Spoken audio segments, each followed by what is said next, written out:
Hey guys, welcome to another ride in Strugglebus, where every wheel's an empty triangle. I know it's been a while since I've made a Strugglebus Go Basics video, but I thought it was about time for me to do another one. And that's really what it comes down to, managing my time to put these videos together. Time's an interesting thing. No matter what you're doing, it just keeps on ticking away.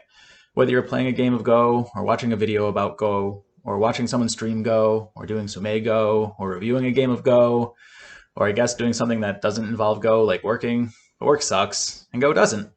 Either way, though, time keeps marching on, and sometimes you realize you're just sitting there wasting time when you could be using it better.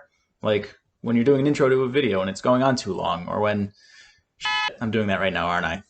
Anyway, today's topic is on time management when playing a game of Go. And I know, there's a sense of irony here. Anyone who's watched me play a game on stream is probably thinking, this guy? Really? He's the one who's going to give me advice on time management? Oh, this is going to be good. I'm a very slow player, and I often get into time trouble myself, but because of that, I've come up with a lot of strategies to help manage my time in the game, including a big recent change that's helped me out quite a bit. So even though it looks like I'm in time trouble a lot, when push comes to shove, I manage it well enough for me.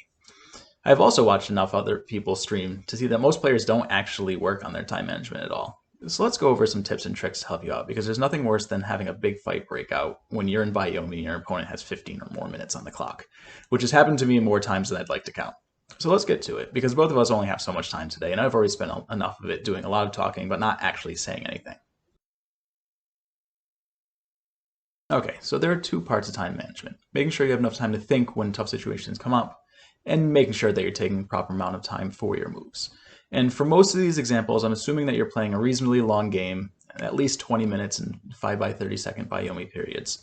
The tips I'm going to go over can be applied to other time settings as well, but most of them become moot if you're playing a blitz game or if you Yomi very quickly into the game. I'm also assuming that you're playing with intent rather than playing just to play. There's absolutely nothing wrong with playing just to play. Sometimes you just want to play a game of Go and have fun, and there's absolutely nothing wrong with that. For those kinds of games, though, time management matters less. But for games that you're taking more seriously, this stuff is important to consider. Let's start with the easier of the two time management aspects, making sure you're taking a proper amount of time for your moves. Do you find that sometimes you just play moves too quickly? Are you responding to moves almost immediately? If yes, you aren't spending the proper amount of time taking your moves. There's no point in studying and learning and trying new things if you aren't going to give yourself time in game to actually think about those moves. If you're looking to try new things, you need to break away from your instincts. Sometimes your instinctual move is what you end up playing, even when you take time to think about it, but you still want to spend the time to actually think about that move. So my two tips for this are pretty easy. The first is take your hand off the mouse between every single move. If you keep your hand on your mouse, you're more prone to respond faster to a move. If your hand's off the mouse, you'll naturally take a few seconds between moves. The second tip is to spend at least 5 seconds on every move. Every single one. I don't care if you're doing a Fuseki that you know by heart, or you're playing a move that 100% saves or captures a group. Take that 5 seconds just to be sure. The main reason for that is if you start clicking through those Fuseki moves really quickly, you're more likely to fall back into the habit of playing all your moves too quickly.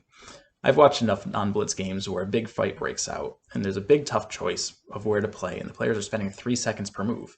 And these are games where I know at least one of the players is trying to play with intent instead of playing just to play. So, hand off the mouse and take at least 5 seconds to make a move, every single move. Pretty straightforward. Then, once you're in Yomi, you should be taking, a little bit more, maybe 10 to 20 seconds per move, since there's no more main time to conserve.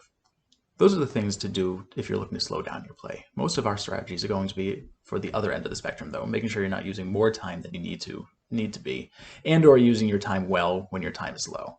If you find that you're getting into Yomi way before your opponents are, or that you feel very pressured while you're in Yomi, this is the stuff for you. I'm going to break down how to approach time management in the 3 main parts of the game: the opening, which we refer to as Fuseki, the middle game, and then the end game, which we refer to as Yose. My basic strategy is to conserve as much time as possible in the opening so that you can use all of your time in the middle game and then learn how to handle end game while in Yomi. So let's start at the beginning with how to manage time during Fuseki. This first tip is the one that has helped me a lot recently. Unfortunately, it's also probably the toughest one to implement if you're a newer player. My first bit of advice is to play through Fuseki very quickly. Do not spend a lot of time hemming and hawing over which corner to approach or from which side to approach it. Or when one of your corners is approached, don't spend a bunch of time figuring out which variation to play. Pick a move that makes sense and play it. As long as you don't blunder the opening, none of the decisions are going to matter all that much. If you're playing moves that make sense, most of your options are all going to be within a point or two from one another. You don't want to spend 30 seconds figuring out which of the 6 moves you're considering is the best when they're all most likely within 1 point from one another. Just pick one. And then your games are going to be decided by if you approach that 3-4 stone low or high, or from the left or the right, or how to respond to that specific approach. No, the vast majority of our games are decided in the mid game, and that's where you want to be spending your time. And you can't do that if you're using 10 to 15 minutes in Fuseki. Of course, this strategy requires you to have a pretty good grasp on Fuseki in the first place, because of that whole not blundering thing. So depending on where you are in your journey through Go, this may or may not be helpful advice. Also, sometimes things just get complicated in Fuseki, and you do have to spend some time because you got pincered, and how the hell do I answer that pincer? Because I never know what to do against pincers, and I'm never happy with the outcomes. And why do I get pincered every single game, and I just hate them? Oh, sorry about that. I blacked out there for a bit. Anyway, let's take a look at a game that I played recently and look at some of the Fuseki decisions. So I was black this game, but honestly that doesn't really matter. And so we have our first 4 moves, and now we're looking at this and the board isn't symmetric. So are we going to extend from our corner, or maybe go approach the bottom corner or the top, or it just doesn't matter. Just pick one. And so I approach the bottom, and then he pincers. And do we tanuki from this? Do we jump into the corner? Do we jump out? Doesn't matter. Pick something. Pick something that makes sense. And now we're going to go through a variation that makes sense, right? We all know this variation.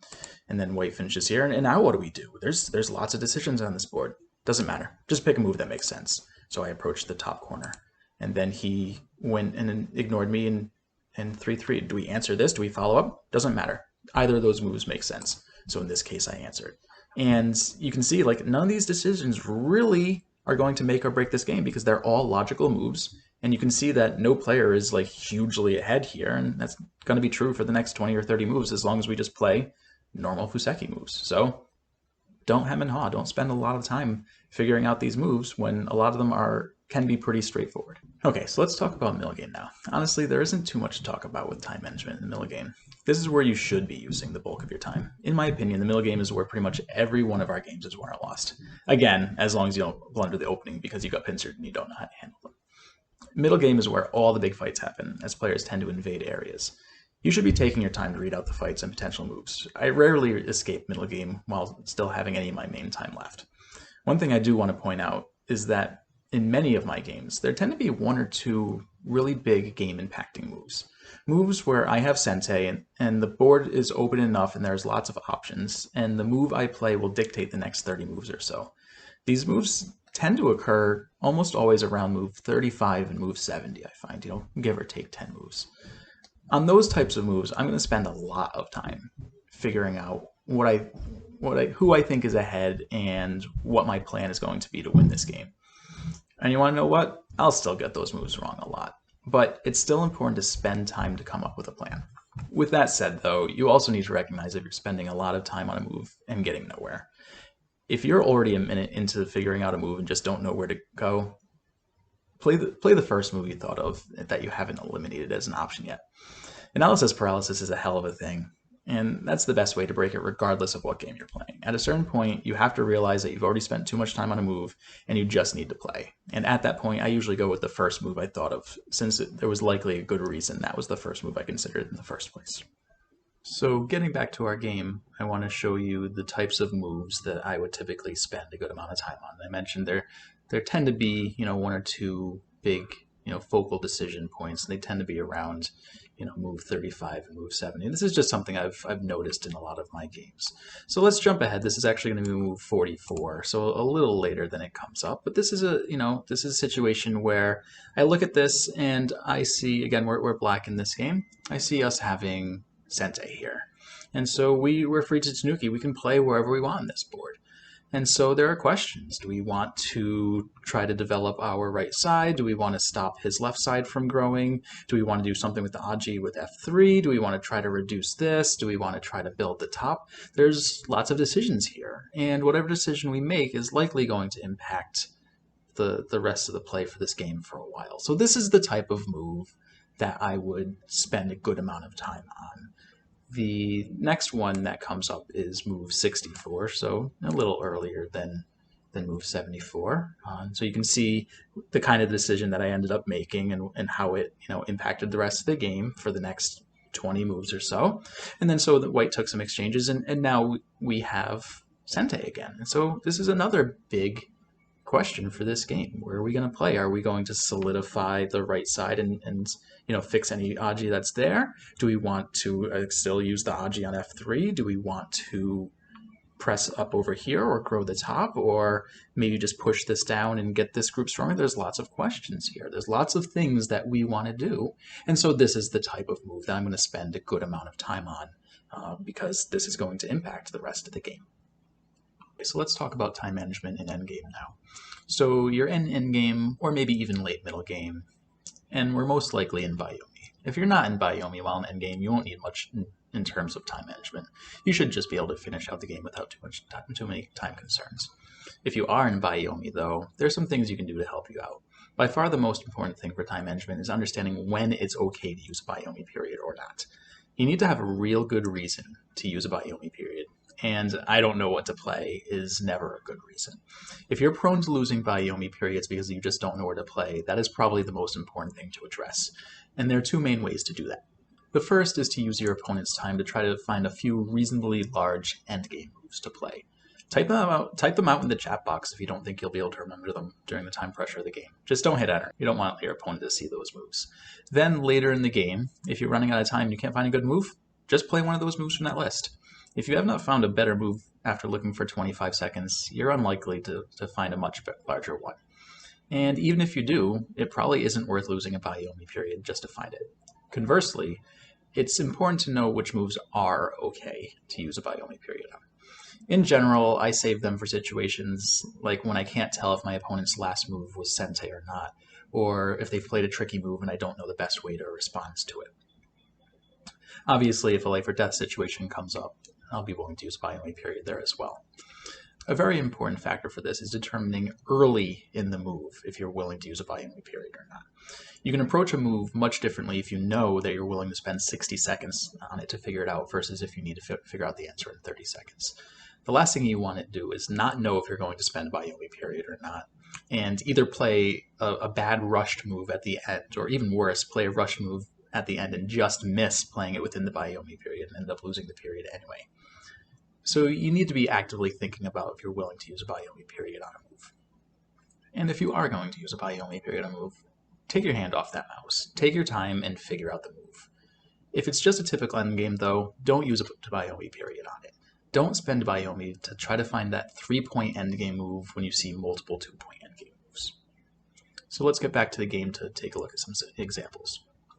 So let's move this along to the beginning of endgame to this board state. And this is probably about the time where I would take a look and figure out moves that I want to play either as white or as black in this situation where if I'm starting to run out of time, I'm just going to go grab one of those moves. And so as black in this situation, I would be looking at Q2. It's white's turn, so white stone's going to be hovering. But I'd be looking at Q2. I'd be looking at Q19. I'd be looking at B13. And D7, just as moves that I know are playable that my opponent will probably respond to. So in a pinch, if I don't know where else to play, just play one of those and don't use a Bayomi period. For an example of a move that I would absolutely use a Bayomi period, I'm going to go ahead to this board state where my opponent played this tricky sequence here. Now, I really want to play T9. I really want this move to work, but we're in Bayomi, and reading this out can be a little tricky, and if we're wrong, we're going to lose a lot of points, and we're probably going to lose the game because of it. So this is absolutely a situation where I would use a Bayomi period or two on this move. Especially since this game's almost over, I would be almost willing to go into sudden death just to figure out this one move, because this is probably the last tricky move of the game. So I'm absolutely going to take as much time as I need to figure out if I can play T9, or if that doesn't work and I need to play R7. But also, we have one more tool for situations exactly like this. And that's the last tip I want to go over, which is of my friend, the Time Suji. Time Suji is a pretty simple concept. It's basically playing a co-threat for the sole purpose of resetting your Bayomi period. You're reading a move, like we have on this board here, but you can't figure it out in 30 seconds. So at 28 seconds, you play a move their opponent has to answer, just like if you were in a co-fight. They answer the move, and look at that! You have 30 more seconds to think about your move. Hey, that's time Suji. This tool comes at a cost, though. If a ko happens later in the game, you've got one less ko threat available, and that can be relevant. In this case, it's not going to be too relevant. But let's say that we know we're just going to need a couple minutes to figure this out, and we've only got one yomi left. We're going to need to use time Suji. So in this case, I'll take 20-25 seconds to read this, and as the clock is ticking down, I will go and play this move.